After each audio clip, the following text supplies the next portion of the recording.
Good morning, everybody. How are you? You've all got your coffee?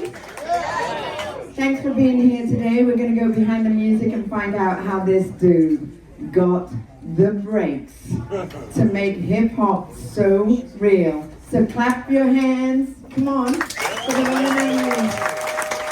I want to call him Sir Curtis, because he deserves it. Oh my gosh.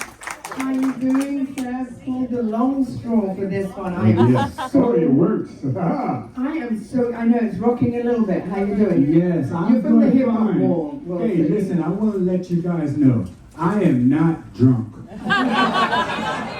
But it sure looks like it when I walk. Oh my gosh. You caught me staring, right? You What a look man. amazing. What a life. Look, What a doesn't she look wonderful? Amazing. Me too.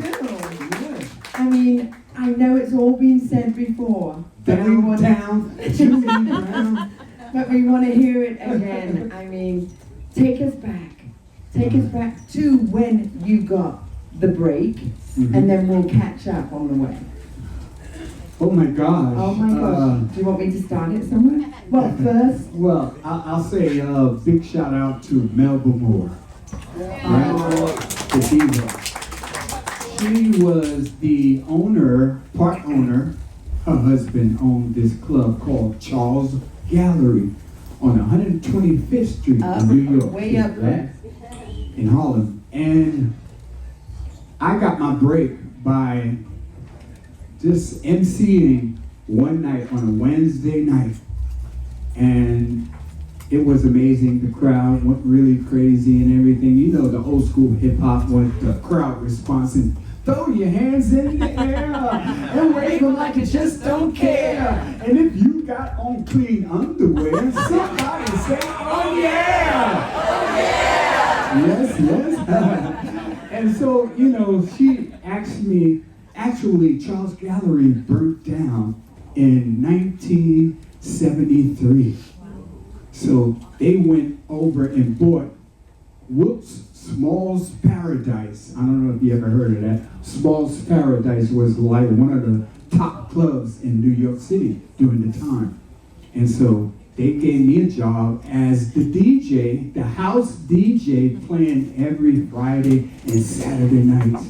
And that was amazing. I met a lot of superstars who came through, like James Brown and Jimmy Castor and Kool and the Gang, Earth, Wind and Fire, Aretha Franklin. Oh, I think you're showing off now. Yeah, it was amazing. And so by being in that position and being also in college, I got the opportunity to play at one show down at the Hotel Diplomat with Grandmaster Flash.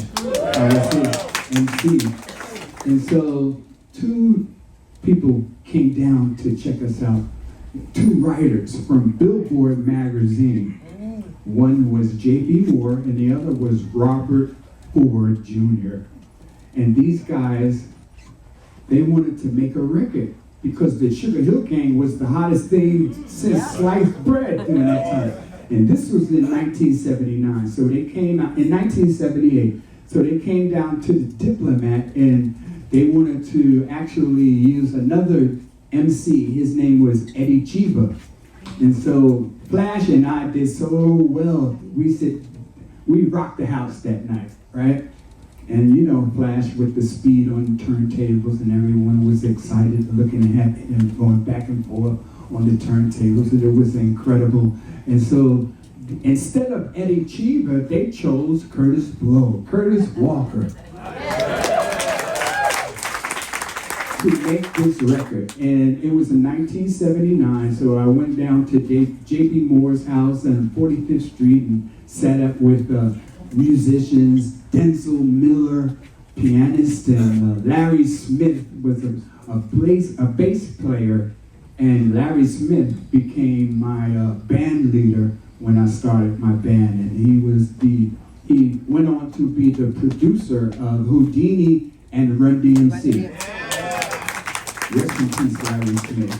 So we were there sitting up at the first meeting, and they were like, wow, we're going to make a record, and it's Christmas is coming up, so why not do a Christmas rap, right?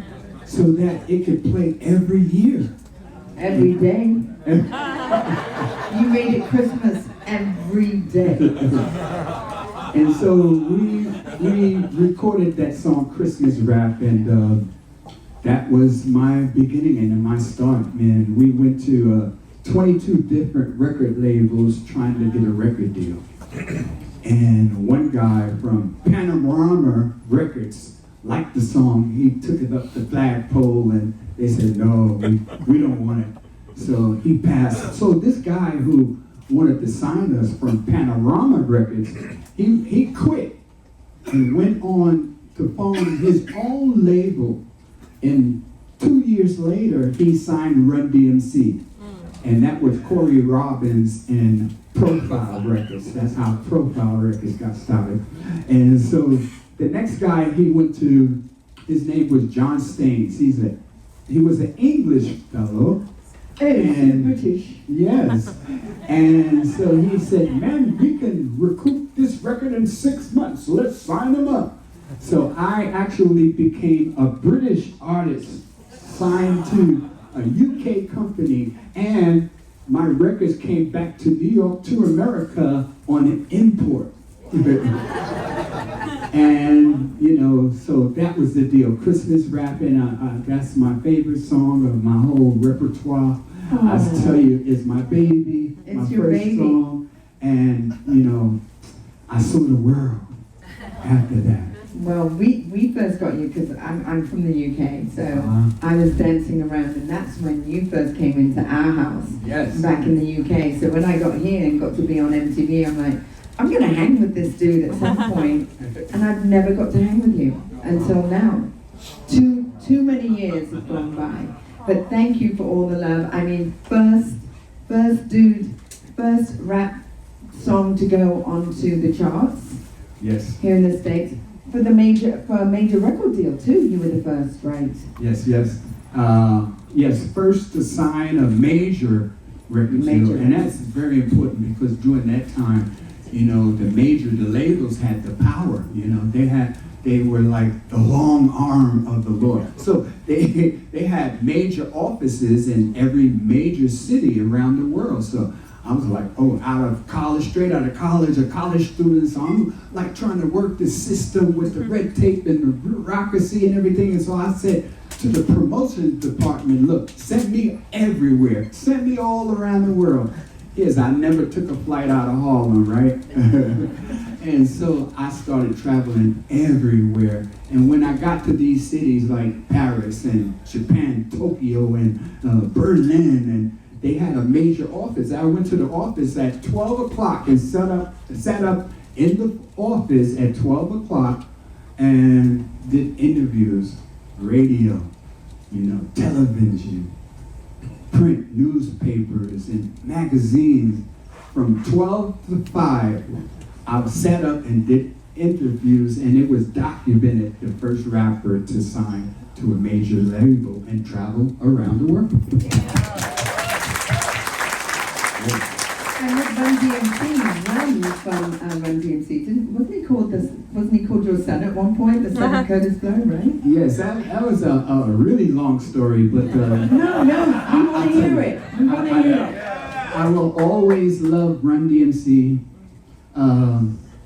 When I started, before I got the record deal in 1978, 79, Russell Simmons was my partner during that time. We were in college together, like the Commodores over at Tuskegee, right? So we were actually following up our vision and our dream to make it in the music industry. And so Russell and I opened up a club over in his hood in Hollis, Queens called Night Fever Disco. And I was playing there in 1978 to 79 till I got the job at Small's Paradise, right? So I was playing there every Friday and Saturday nights, and that's when I really got the good. I had a lot of practice, you know, with the turntables and got really fast and all that good stuff. But as I was traveling out to Queens, to Hollis, Queens, I stayed over at Russell's house a lot. And I met his dad, his mom, his dad, and all of his brothers, his two brothers, and his younger brother became my protege. And we named him DJ Run, my disco son. Likes to play music and have big fun. And so, as I was traveling out to Hollis, Queens, my protege, he really got good on the turntables. He had turntables. His dad bought him turntables up in the attic, and he was practicing every day. And he had his whole crew. Later on, they became the Hollis crew. But these young kids, they were all in the attic, playing around, messing around, DJing, rapping, and doing their thing. And so I was going on tour, and I was going to take Joey with me. But here's the story. Joey was playing basketball one day and broke his arm, right? So I was like, oh my God, what am I going to do now? He said, no, don't worry, I can still DJ, no problem. I said, well, his dad came in, no, you can't go on tour with the Commodores. No, you gotta stay home, you gotta stay in school. And plus, you broke your arm, look at you. He said, no, I can DJ, look, bam, bam, bam, bam. One arm, right? I was like, oh, wow. So he made Joey stay home, and what happened, I went out on tour for about 3 months, and when I came back, he had formed his own rap group with those kids in the attic. And the guy who broke his arm, his name was Jason Mizell. Yeah. Rest in peace, Jam Master Jay. And so he's formed a rap group with that guy Jason and his other friend Darryl McDaniels, and they became this group called Run DMC. But let me tell you, if Joey did not break his arm, there would be no Run DMC. True story.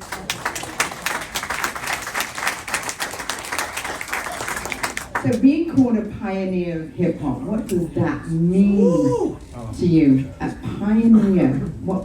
How does that make you feel? Well, the only way I can explain that is it's like a dream.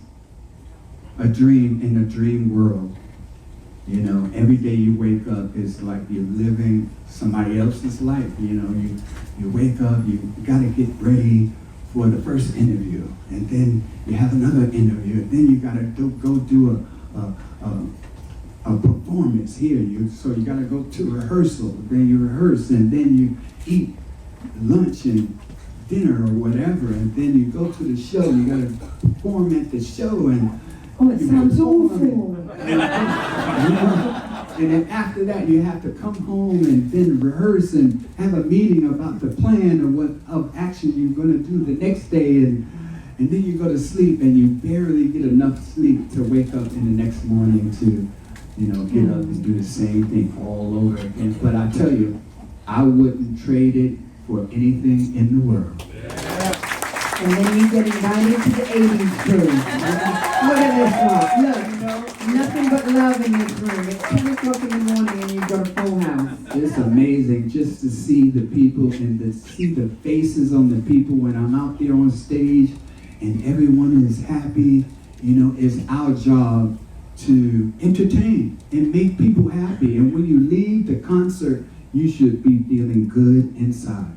And that's our job, And I wouldn't trade it for anything in the world. Well, we wouldn't trade you for anything in the world. You have made our lives so much. I mean, I joined MTV in 85, 86, and I was still trying to, come to grabs with it, because when hip-hop was doing its thing, it was still an uphill climb, even when I got to MTV. Right.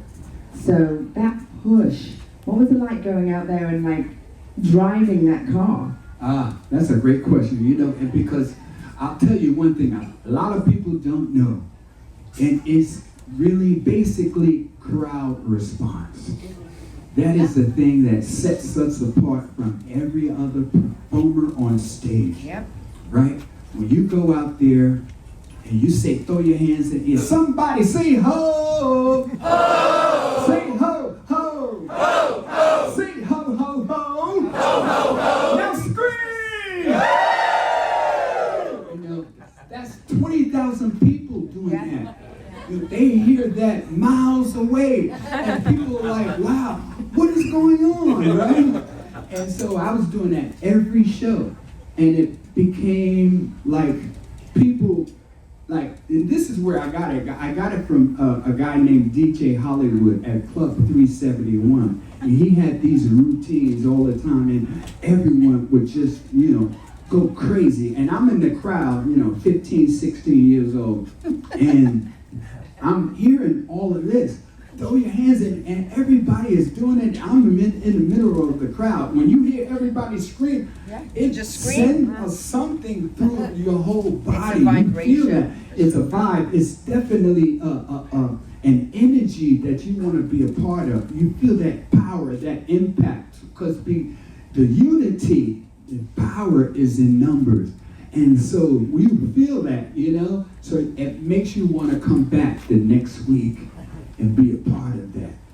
And so I learned that from Hollywood 10 years before I was on stage, so I was ready, experience that crowd response, and this was my claim to fame. And actually, the thing that brought hip-hop over the top, because nobody else was doing that, and we all, the rappers and the MCs, and the DJs were all participating and representing with that crowd response. It's the vibration. And we still feel it. We still feel it now when people come up. When I get ready to do interviews, I'm often in my room with my husband, well, always with my husband. I put on all the music of that artist. So it was really funny this morning at 7:30 this morning, seeing my husband before his coffee going, these are very I mean, if you see my husband dance, trust me, it's not pretty. But he tried, and it was beautiful. We had a beautiful morning this morning. But I did go through the things. I was like, 8 million stories in a naked city. Yeah. I want you to explain that to me, what that means. Well, that was my ode to gangster rap. Okay. Was just starting out. And I wanted to make a hardcore song because hip hop was moving into that hardcore. And when was that? Came out gangster rap. This was 1983. 1983. And so I went to record the demo, and I actually got the idea from my writer, my best friend at the time. His name was William Waring, and he's a great writer. He wrote Hard Times for me and Run DMC. Yeah. He also wrote Basketball. He wrote 8 Million Stories, and he wrote Star Life. He wrote about 7, 8 songs for me through my 240. But that song, he came up with the idea. He said, man, there's a TV show called The Naked City. And the intro of the show, it said, there are 8 million stories in the naked city. Just right? like that. And so, just like that, right? And so that was the intro to the song. So we said it was a story about these FBI agents or police detectives and riding around, and they were solving crimes, right?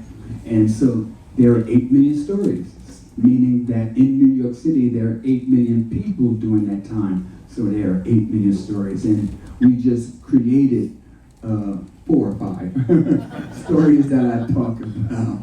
And so that was the song. But really, I'll tell you, during that time, usually we release a 12-inch record, and it has a B-side. Usually I'll have an instrumental on the B-side. I was the first to do that.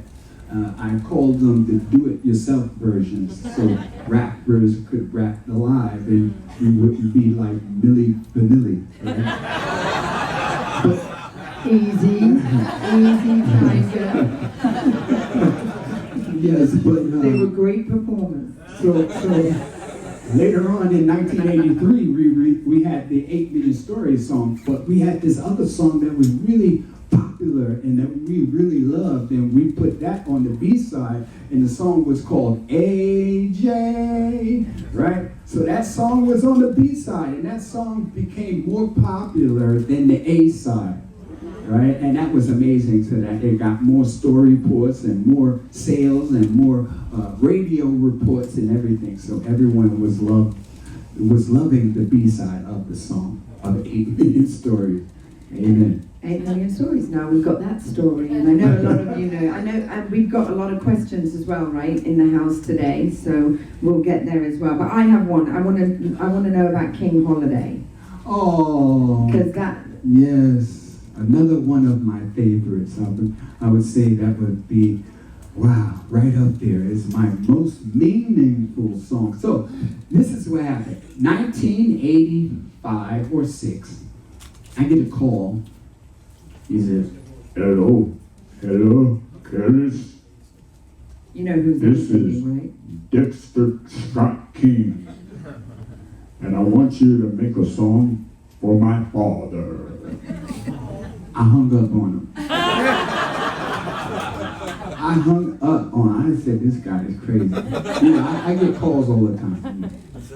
And so he called back 2 times.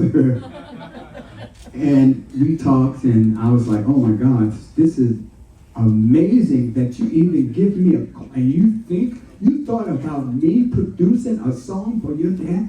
Oh my God, this is going to be incredible. So I started making calls. I called everybody I knew, you know. I told the record company, and they said, oh yeah, we'll put the song out, no problem. So, man, we arranged all the people, like 20, 30 artists. And I used most of the artists that were not on, all of the artists were not on that King Holiday song, right?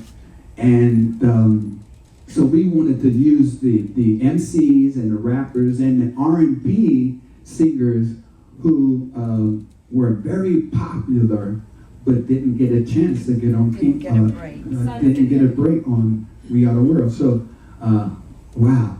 Whitney Houston, rest in peace. She came down to the studio, and I found out we were born on the same day, August 9th, and we became friends. She came to the studio, and she was like singing her heart out. There's one time she hit a note so loud, so powerful, that it broke the speaker, right? It blew out the speaker. And so the engineers was like, oh no, we could fix it, put in, fix the speaker, and said, let's do it again. And I said, wait, Whitney, what do you think? She said, oh no, I love it. What do you think, Curtis? I said, I love it too. So let's keep it. So we kept that. And if you listen to the song, when she hits a high note, you can hear it. It's a little distorted on the top end. And we kept that. But praise God. God bless her. Rest in peace. Yes. Miss Whitney Houston. Also, who was the girl from Rick James? Tina Marie. Rest in peace to Tina Marie. She was on a song as well. A big shout out to Stacey Lattisaw and Menudo. Just jump to the beat. Yeah. New Edition. Shout out to Full Force. Run DMC, Fat Boys, rest in peace to Jam Master Jay. Yeah. And of course, rest in peace to the human beatbox master, Buck, and also Prince Marky D. I mean, so many great artists, and it was incredible. The last story I got for that song is... No, there is no last. This is behind the music. Okay.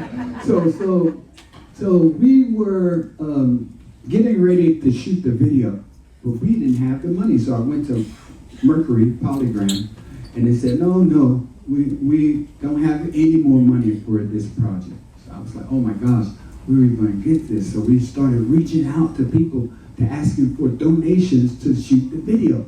And do you know, Prince put up $90,000 for that video, and we shot the video because of Prince. Thank you. Rest in peace. Amen. And that was amazing. Thank you. Yes, Prince and everything. And if we fast forward from 86 to 96, so we go a decade, and then the Rock and Roll Hall of Fame do a hip hop celebration, and you were the leader of that. Yes, well, the Fresh Fest was a national tour, all hip hop national tour. I think one of the first ones, and it was set up by my good friend Charlie Stetler and Sal Abatello from Disco Fever. And Charlie was the manager of the Fat Boys. And so, man, we put that tour together, and it was like incredible just to be on stage and 20,000 people just screaming, and it was just inexplainable, the energy that we all had, you know, during that time. Houdini, Run DMC, Fat Boys, Grandmaster Flash and the Furious Five, and we had Nucleus. Jam on it. Man, it was so much fun. Just the friendship, the fellowship, the relationships that were established and you know, completed, and just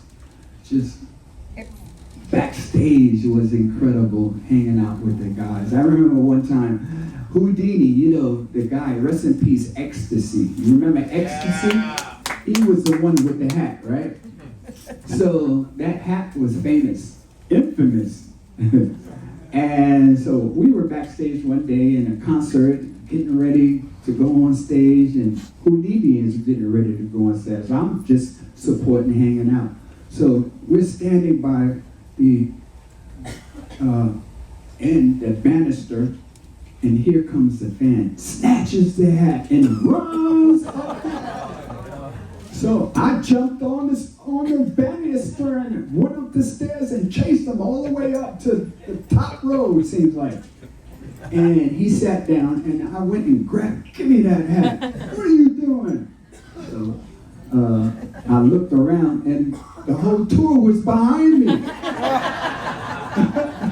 So I gave the hat, they passed the hat down to X, and so we went back downstairs, and that was one of those stories, the camaraderie of the whole Rush and Crush Groove tour. That was the tour. Yeah. It was also, 96 was also the year when, didn't Nas debut on the Billboard charts? Oh, sorry. See, I just want to hang with him. Yeah. Just a So conversation. remember when? 1997. That's when Nas debuted on the chart with the cover of If I Ruled the World, right? That was it. Oh my God. And you know, so they sent me the demo early before they released the song, and had to get a clearance from me. So they sent me the Which tape, was nice, right? because normally they Yeah, do they that. just steal it nowadays, right? Take it. Look at this. And so I'm sitting up with this demo tape, not an 8-track, but a cassette tape. And you know, I had a little Nissan, right? And they have the incredible sound system. So I put the tape in the cassette player and played it and listened to it for 3 hours straight. Yeah. Just rewind it, going back to the beginning. And I loved that. I was trying to figure out, who is this girl singing? If I rule the world, I'll free all my sons. I was like, oh my God, who is that? I found out later that it was Lauryn Hill. Oh my God. So I love the song so much. I called up Sony. I said, look, you guys, you got a big major smash hit here. And I guarantee it's going to go platinum if you promote it. And they said, oh, okay, well, we're going to put it out. So that's when you heard that If I Ruled the World version by Nas, and it's still his biggest song. It went triple biggest hit. track platinum. But there's so many songs that I got the mic. There are so many songs that I still hear now that if I listen to your work, they remind me. You know, every time I listen to one of your songs, then I go into a song that's like from today, because it comes up like, I don't know, like from back in the day, Next, Too Close. Oh yeah. It Baby, sounds... don't you lie it, I can't deny it. When we're dancing real close, we're dancing too close. All song on you. Yeah. I didn't even know what that song was saying in the beginning. I was just Oh my dancing God. to it. But if you listen to the lyrics of that song, there's a little poke coming through, like I'm like, this is dirty. And there's me dancing away to it. He goes, I feel a little poke coming through. On you, I'm like, oh my gosh, I shouldn't look at the lyrics of songs. That is true, and they went triple platinum. They certainly did with a song like that. Oh my gosh. You know, they did win Song of the Year by Billboard magazine 1996, and yeah, it went triple platinum. It was a nice big payday for me. Thank God. That's what we like to hear. We like to hear it goes back to where it should go back to. We've got, as you can see, we've got a full house, and I'm sure we've got a lot of questions for the one and only Kurtis Blow. So I'm going to throw the mic over to one of, yes, please. Oh, okay. Well, I can hear you. okay, well, a couple of questions. First of all, Mr. Blow, I remember like a thing on like a soul thing with like Don Cornelius, kind of like kind of questions to ask. And did he like eventually apologize later? Oh, good story. Yes, yeah. Going back to when Don Cornelius. Don Cornelius, you know, rest in peace, Don, but over in LA. So I get the opportunity to be the first rapper on Soul Train, right? So here I go, I'm traveling, get on a flight out to LA, I'm feeling great, it's wonderful, all the sunny and the trees, the palm trees, and the pretty fly girls all around us. I mean, it was sunshine in there, it was beautiful. So I get to backstage. Little polka.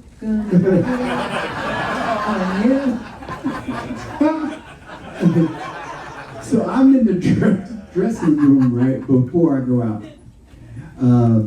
And I'm sitting there with Irene Cara, right? And rest in peace. And she's sitting there, and we're just talking, we're vibing, you know, becoming friends. Like, you know, I mean, you know, I went to the High School of Music and Arts, and I'm telling her this story. You know, I was there, and you guys filmed in my school, you know.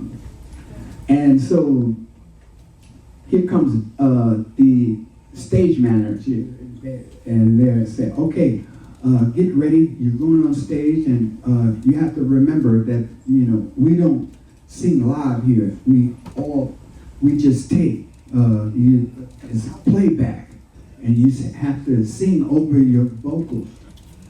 And it won't, the mic is not on, but it won't, you know, interfere in feedback and television. And I'm like, oh my gosh, I'm just coming off a tour. And I was touring with Milli Vanilli. Right? And I got firsthand that they were booing every night. Wow. That they were singing, lip singing, right? So they gave me a break because they called me, like, I'm singing to, like I told you, and I have the instrumentals on the B-side, right? Right. So I'm singing to my instrumentals, and they let me slide because the first thing, where's your band, right? But I have what they call half playback. So Milli Vanilli was full playback, lip singing. Half playback is your rapping live to your instrumentals. So I came back to, you know, America, LA, and had this mindset. So when he said that, you know, lip sing, I was like, oh no, I can't lip sing. This is not hip hop. This is not a rap, you know. So no, you got to turn the mic on. I do my thing. I do crowd response, and I need the people to feel it, you know. And he said, no, this is our policy. You got to lip sync. So I said, look, I'm not doing it. You need to make a decision. I'm going home. If I got to do that. So I was the first artist to sing live on Soul Train. And also to talk back the song Cornelius. No one did that. Yeah. You know, James Brown actually did that as well. Yes. So he was the first R&B singer to sing live on Soul Train. But, you know, Don had an attitude about it. He was not really happy about that. And he was like, oh, you know, this thing called hip hop, and everybody's making a fuss about it, and I don't know what's happening, but, you know, it's our job, and we gotta like it anyway. So here he is, Mr. Curtis Rowe. I did not like that. I did not like that at all. I was so hurt. But it's okay. It's okay because, you know, it was national TV. Yes. And, you know, I opened up the door for everyone else to come and be on Soul Train. Amen. Do you feel that hip hop still gets the respect it deserves? Oh, yeah. I mean, wow. I remember in 1980 in Chicago, Reverend Jesse Jackson came over to me backstage at one of my shows, and he said, man, you guys are the new heroes and icons of the community. And you need to go back and tell all your peers, I said this, that now you have the opportunity to really take this thing called hip hop. And this was before we were on pop radio and all that good stuff, right? And so he said, you have the opportunity to take it farther, but this is how you do it. Keep it clean. Keep it clean. So I went back to the Sugar Hill Gang and Grandmaster Flash and the Furious 5. We sat up before we were doing our first national radio interview on Radio Scope. And so I told him the story. Man, I ran into Jesse Jackson, man, and this is what he said. Man, we are icons and heroes of the community for the future of our people. So we need to keep it clean, man. So right there, we created this code of ethics where we would never curse on the mic. We would never diss each other. And it was all about peace, unity, love, and having safe fun. So I went on to record 240 rap songs that never used profanity. Thank you. That's why it's always fun to introduce you. Because I don't like any of that stuff. Oh, I know me. I don't like doing that whole like, let's get this going. I am using that word. Do we have another question? Okay. Oh my gosh, yes. Can you speak up? Stand up and speak up. Yes, we talk about the 4 components of hip hop, and I'm curious about 2 components: your graffiti artists and your dancers. So. Oh wow! Yes. Well, there are like 9 elements to hip hop now. I don't know from after 5, right? You have to tell me. But you know, is rapping, the MC, the scratching, DJing, breaking, dancing, and graffiti, our art. So with graffiti was something that we did in our pastime as young kids, you know. Instead of doing crime, going out there robbing people or getting into a gang and going out there beating up people and stuff like that, you know, we loved our music. We were a special small group of individuals who did not want to get caught up in that life. And so our pastime became, you know, our art, our aesthetics, you know, and so we were living in all of these burnt down buildings. I know you saw the documentary, The Bronx is Burning. So it was in the 70s, New York was broke and all the owners, the slumlords they call them. They burnt down their building things on purpose to collect the insurance money. And it became a scam all over the city. So every day you saw a building being burnt down, this one, and on this side of the block, the building is burning down. On the other side of the block, the kids are trying to put something together called hip hop. And so we lived in all these abandoned buildings and these burnt out, rubbled out buildings. And, you know, so we started using magic markers and writing our names on the wall. Like, my name is John, here I am. I leave my name to carry on. Those who knew me well, and those who didn't can go to hell. Right? So we started writing our names all on the buildings, trying to make them look beautiful, you know, with art. And then we started using colors with the magic marker and doing like little pieces and stuff. Then we graduated to the spray paint. And that's when you saw, you know, the dilapidated trains that were running around the city. And they were elevated trains. Up in the Bronx, we have the number 1 train, the number 4 train, the number 5, and the number 6, and they all ride on top, elevated. So you can see this, like, if you're standing on 161st Street where Yankee Stadium is, you can look all the way down from the concourse from Yankee Stadium to the L train, to the number 4 train. And you can see the murals, the incredible, beautiful murals that are posted up, and it's art, and it's beautiful, and it's the aesthetics of the beauty of our art, and it makes you feel really good. And I saw that one time. I saw this beautiful mural roll by, and I just said, wow, this is hip-hop beauty.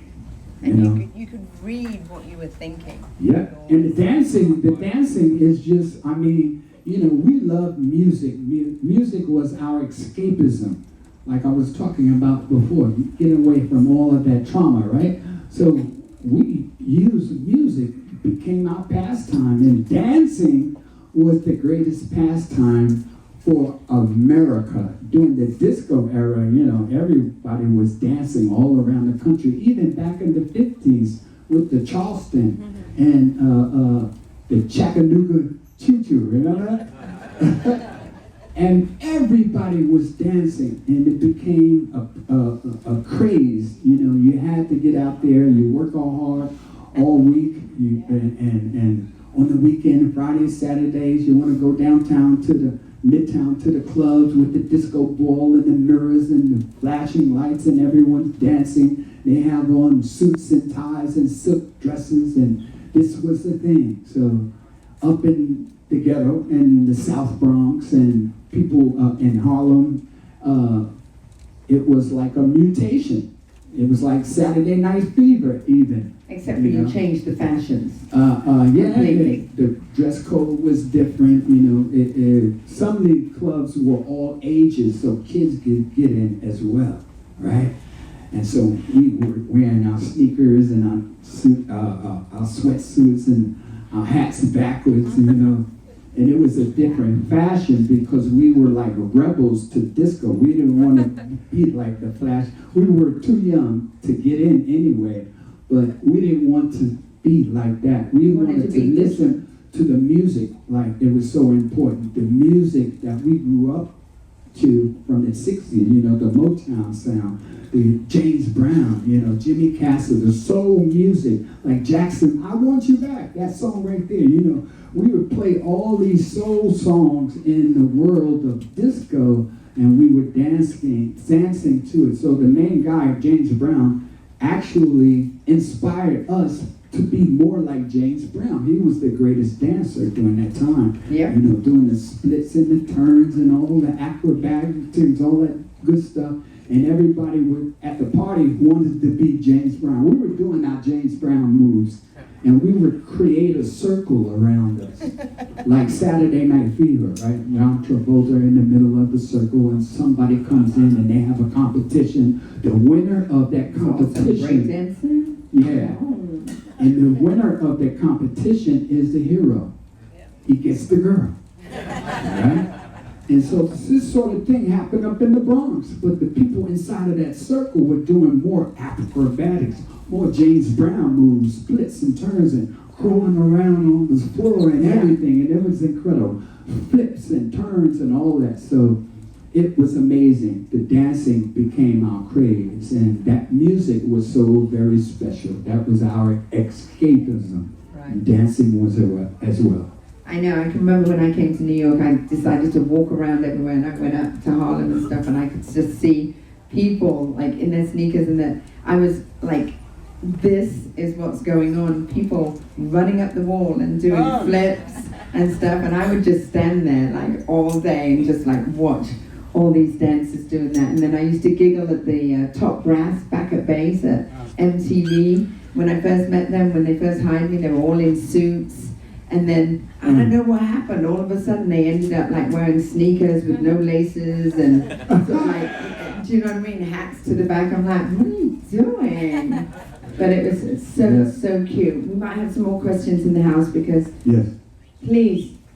Okay, did you ever get to meet DJ Kool Herc? And if so, how much does he have? Yes. I met DJ Kool Herc. He asked me.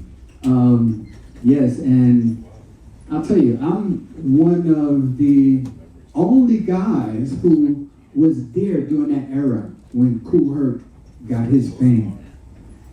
But there was another DJ that you guys, there was a whole nother side of the coin. And I'm talking about the disco DJs, who actually were more popular and just more credible when it comes to a disco or a club, right? And I'm talking about Pete DJ Jones, Grandmaster Flowers, Maboya, Plummer, Rick and Cliff.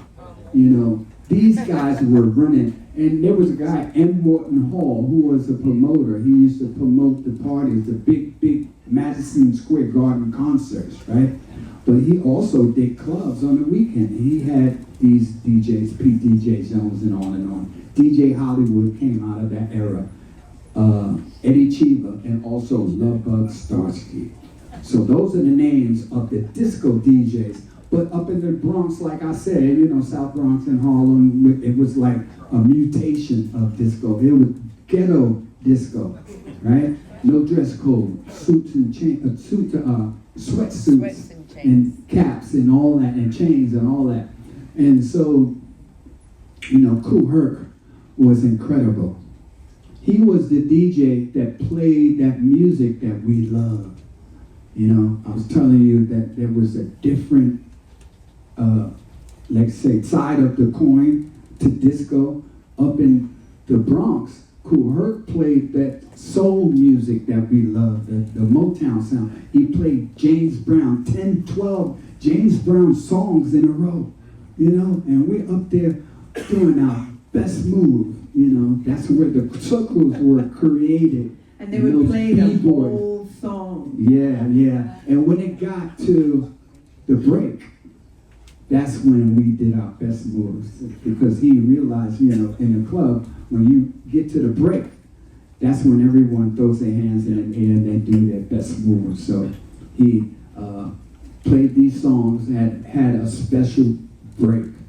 Like Give It Up or Turn It Loose, or, you know, Listen to Me by Baby Huey, or Getting Into Something by the Isley Brothers, you know, Scorpio. You know, all these songs were very, very special, obscure disco.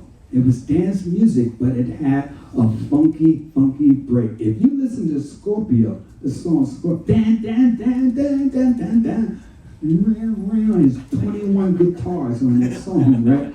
But it has an incredible break for about 5 minutes, right? And it's a bass solo, and the drums are just going on, and the congas are going on. There's conga solo, drum solo, and a bass solo. And for 5 minutes, you can play that song and just do your best moves.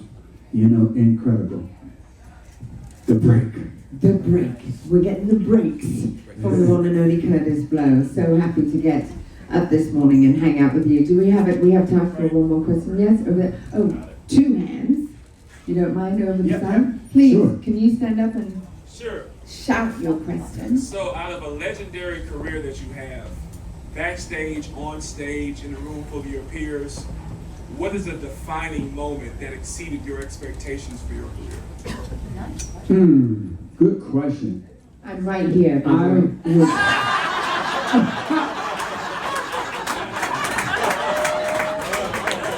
meeting downtown Ruby.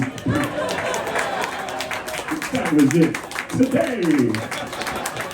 No, take us back. Seriously, take us back. No, I would say out of all of that, and I think he's here. His name is Michael Stephen Blow Walker, my youngest son. When I saw him graduate, actually before that, the reason why he went to an Ivy League school on an academic scholarship to Stanford University, right? When he was in high school, they had a program called Academic. It's the academic decathlon, right? So his class, a group of about 7 students representing the whole high school, El Camino, Elko. That's my wife of 4 years. Thank you, darling.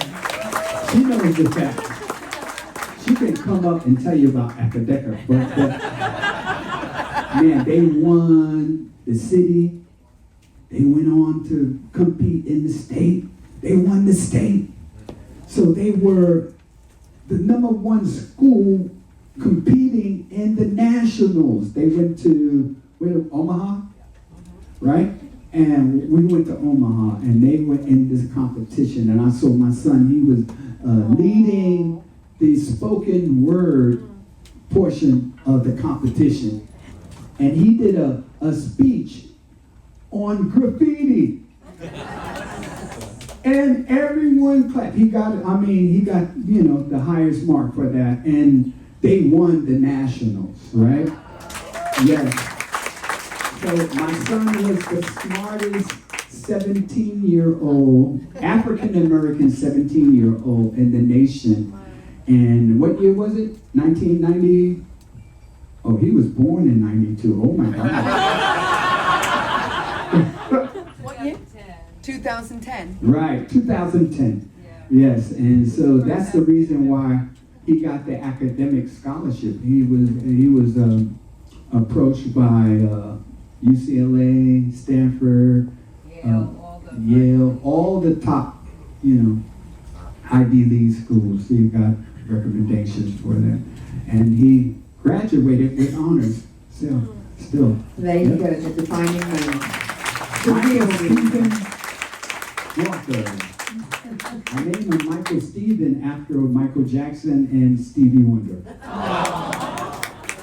Michael Stephen. Isn't it so beautiful when you know the stories of someone and it comes back to family and love and sort of like where it all makes you go all wiggly inside. We actually met Michael Jackson one time. We were at Toys R Us in LA.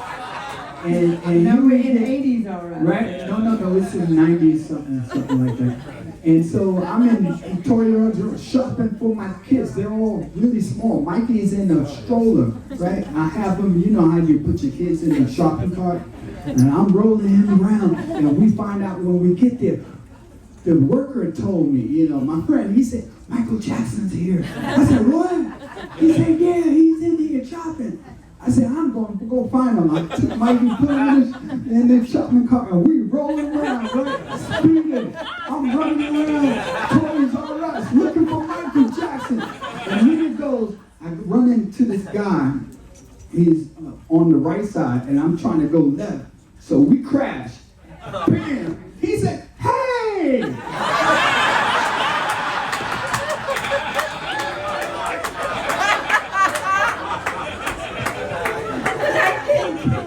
I think that's how we should end this interview today. The visual of all of that That is absolutely awesome. It is absolutely a pleasure to hang out with you, Sir Curtis Blow.